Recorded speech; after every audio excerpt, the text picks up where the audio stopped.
The courtroom buzzed with quiet tension. Attorneys flipped through folders, murmurs floated among the audience, and the distant echo of a gavel rang out from another chamber. Judge Caroline Mercer sat upright at the bench, her expression calm and measured. To her, it felt like just another routine hearing. At least, that's what she believed. The bailiff's voice rang out, announcing the next case. The State of Eastbridge versus Malcolm Reynolds. Caroline adjusted her posture, her palms resting on the smooth walnut wood beneath her. She skimmed the file. Charges of battery, theft, resisting law enforcement. A familiar wave of sadness swept over her. Another young man caught in a cycle that never seemed to end. But when the defendant entered, her world seemed to shift. The man in chains, hands and feet bound, wasn't a stranger. It was Malcolm. Her Malcolm. Her throat tightened as old memories rushed in. The warm evenings spent chasing bikes along the gravel roads of Maple Grove. Late-night talks beneath the elm tree behind her house. Childhood promises to always be there for one another, no matter what. But the man before her wasn't the carefree boy she once knew.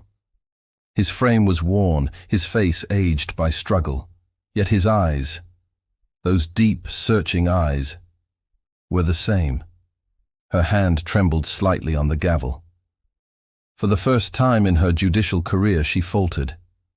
The room seemed to close in, air thick, with disbelief. Malcolm met her gaze, stunned and silent. Recognition flared briefly in his expression before he lowered his head, avoiding her eyes. The room held its breath. Caroline forced herself to speak. "Mr. Reynolds, you are charged with assault and theft. How do you plead?" His voice was rough, distant, almost broken. "Not guilty, Your Honor." Her chest pounded.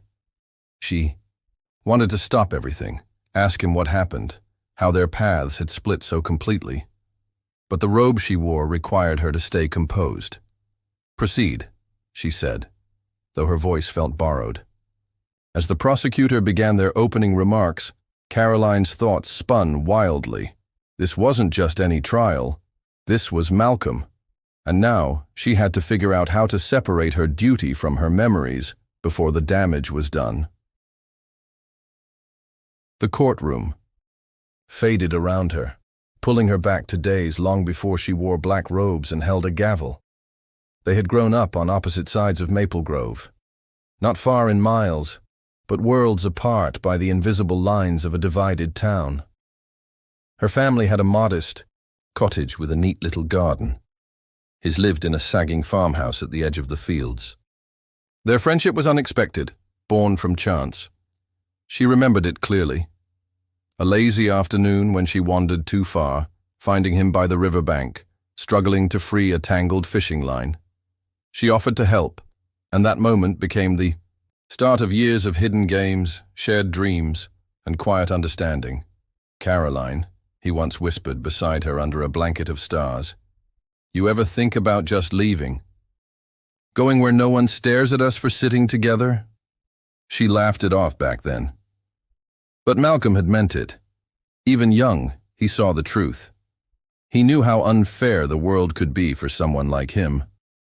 Their connection deepened, despite gossip, sneers, and the unspoken rules that surrounded them. But the weight of it all was always there, a quiet pressure neither could ignore. And then it ended. The summer before they entered high school, her father found them sitting together on the porch. His voice had been cold, sharp, commanding.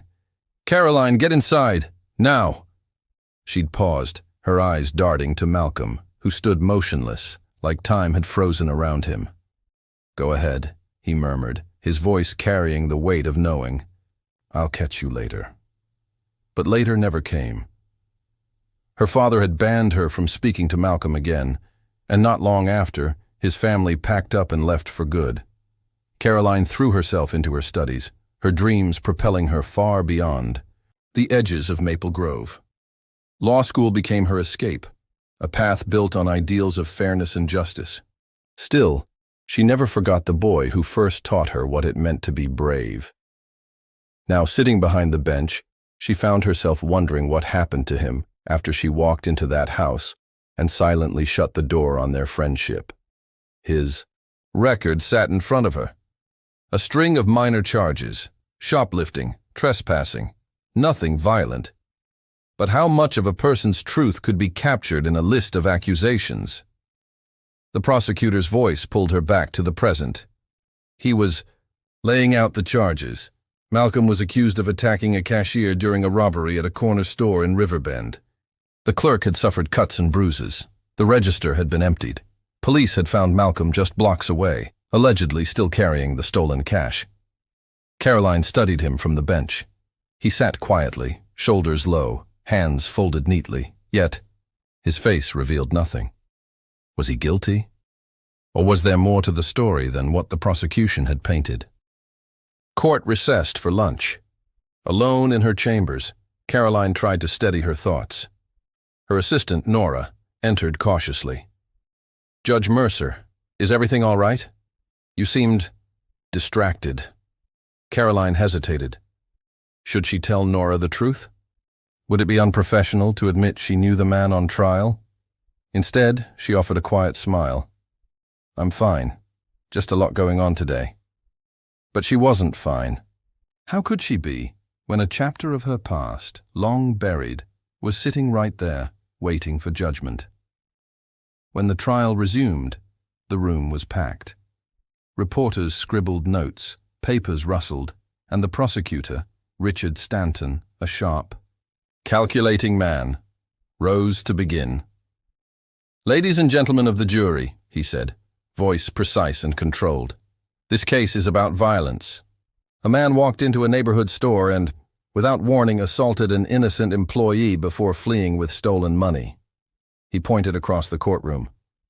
"The evidence will clearly prove that Malcolm Reynolds committed this crime." Caroline felt her stomach twist.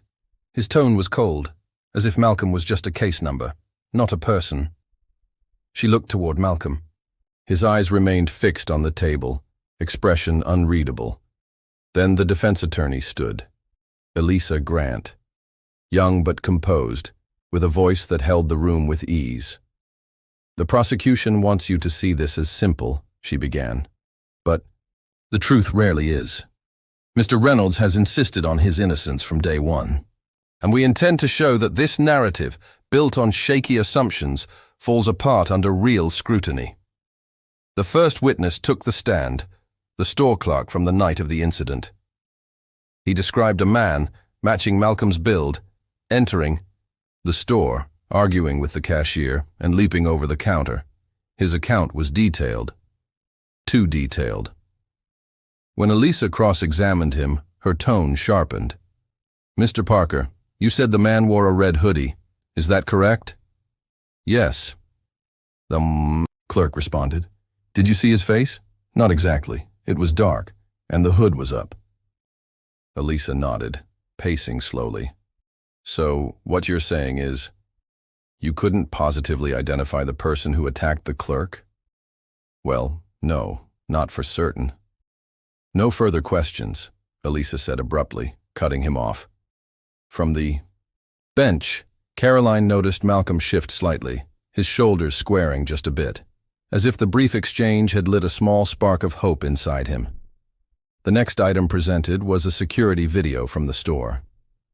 The footage was grainy, the lighting poor, showing a figure in a red sweatshirt entering the building.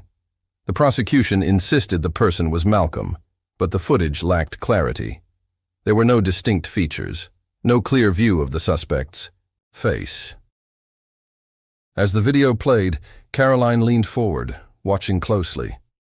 Could that really be him? The person in the footage moved fast, reaching over the counter, then vanished from view. The clip ended abruptly, leaving behind a gap, an uncomfortable silence in the story. The defense leaned on an alibi. Malcolm claimed he was walking home from a friend's place at the time, but the friend refused to testify, fearing backlash from neighbors. Elisa argued that a scared witness didn't erase the truth of her client's innocence.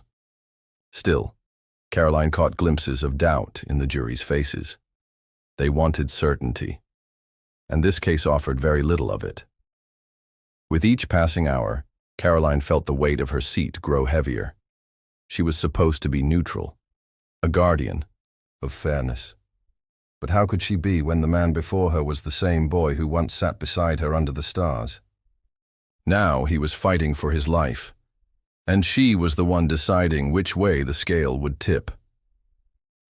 When court recessed for the evening, Caroline stayed at the bench, her fingers brushing the rim of the gavel. She longed to talk to him, to ask him what happened, how everything unraveled. But she knew the rules. No contact, no exceptions. As she watched Malcolm being led out in cuffs, her resolve cracked. She'd always believed in the system, believed that it would bring out the truth. But for the first time, she wondered if justice ever really saw the whole picture. The courtroom buzzed with quiet murmurs the next morning. They'd reached a critical moment. The defense would now present its case. Elisa Porter stood tall and called her first major witness, Officer Marcus Holden, the officer who had made the arrest. Caroline leaned forward slightly, sensing that, if any holes were to appear, they might show up now. Holden, a broad-shouldered man with a rough edge to his voice, took the stand. "Officer Holden," Elisa began with a composed tone, "you were the one who detained my client. Is that correct?" "That's right," he replied curtly. "You mentioned in your report that Mr. Reynolds was found about 2 blocks from the convenience store, correct?" "Yes." "And what made you believe he was the suspect?" Holden shifted. "He matched the description. Black male, early 40s, dark clothes." Elisa raised a brow. Dark clothes. But the suspect in the footage wore a red sweatshirt, didn't they? He nodded reluctantly. "Did you find a red sweatshirt on Mr. Reynolds when you searched him?" A pause. "No, but he might have ditched." Elisa stepped closer. "Might have? Did you or any other officer search the area to locate this hypothetical sweatshirt?" His jaw clenched. "No, we didn't have time. We made the arrest quickly." Elisa didn't back off. "So, just to be clear, you arrested my client based on a vague match with no physical evidence connecting him to the scene?" Holden remained silent, but the silence spoke louder than anything he could have said. Caroline's eyes drifted toward the jury. Several members exchanged uncertain looks, but Elisa wasn't finished. "Officer Holden, do you remember if Mr. Reynolds said anything at the moment of his arrest?" "He protested," Holden replied. "Said he was innocent. And did you investigate that claim? Or did you decide guilt based solely on how he looked?" Holden's face tightened. "I followed procedure." "Procedure?" Elisa echoed, her tone thick with doubt. "No further questions, Your Honor." Murmurs filled the courtroom again as Holden stepped down, his credibility clearly shaken. Caroline's heart beat faster. This wasn't just a case anymore. It was something deeper, a moment of reckoning, not just for Malcolm, but for a system too quick to judge him. Then came a twist no one expected. Elisa called an expert witness to the stand, a forensic analyst who had reviewed the store's security footage. The analyst explained that based on the height and body type in the video, there was no way to confirm the figure was Malcolm.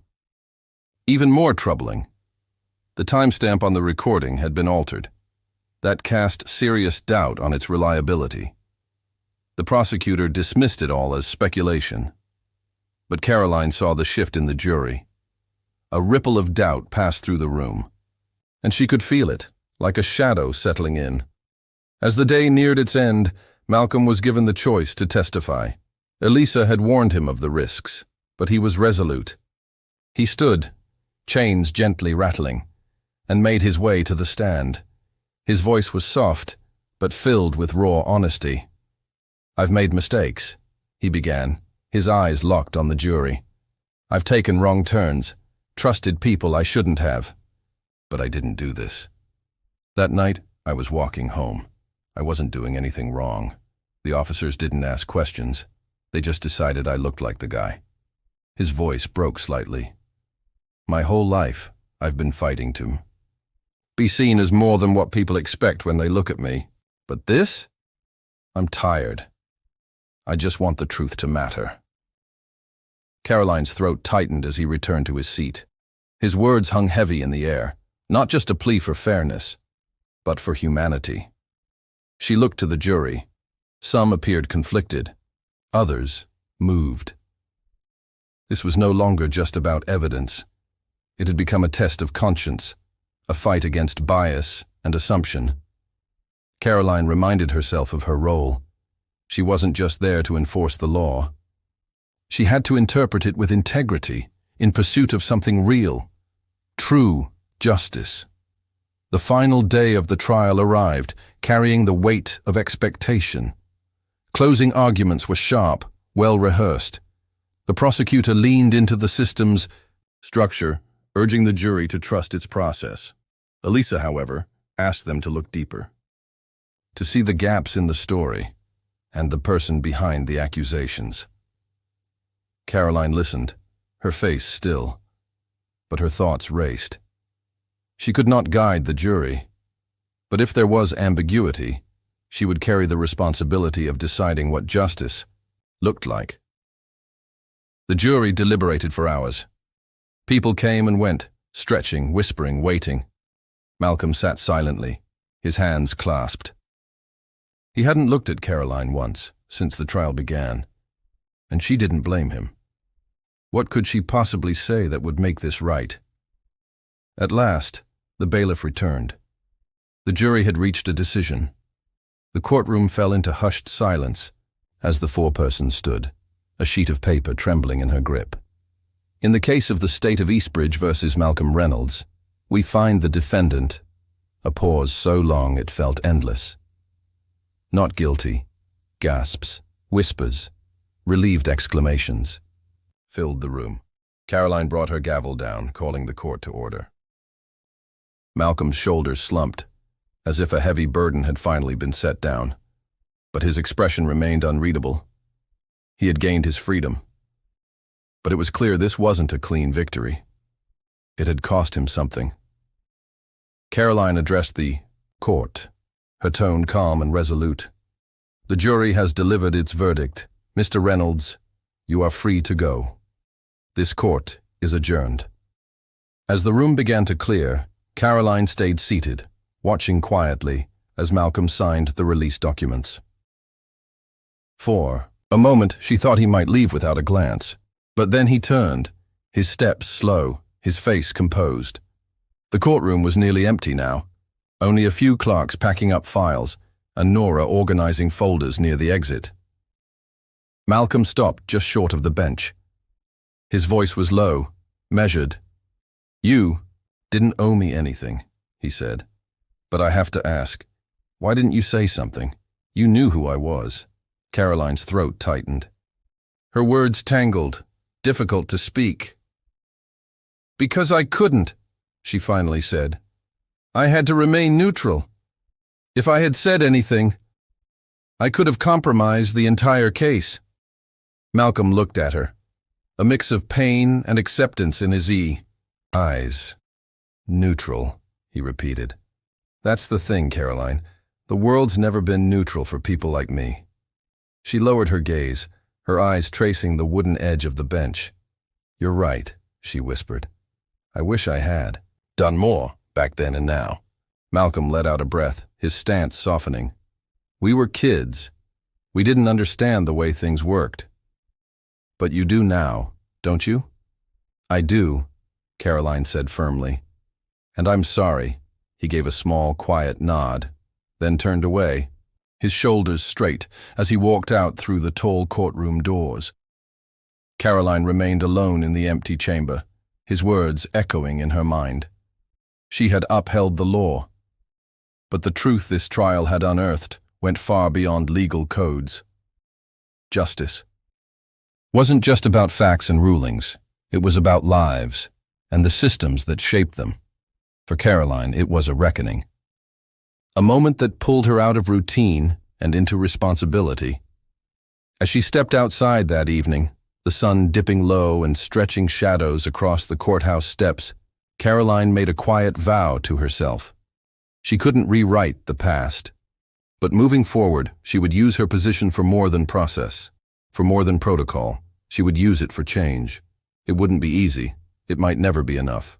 But she owed that effort to Malcolm and to herself.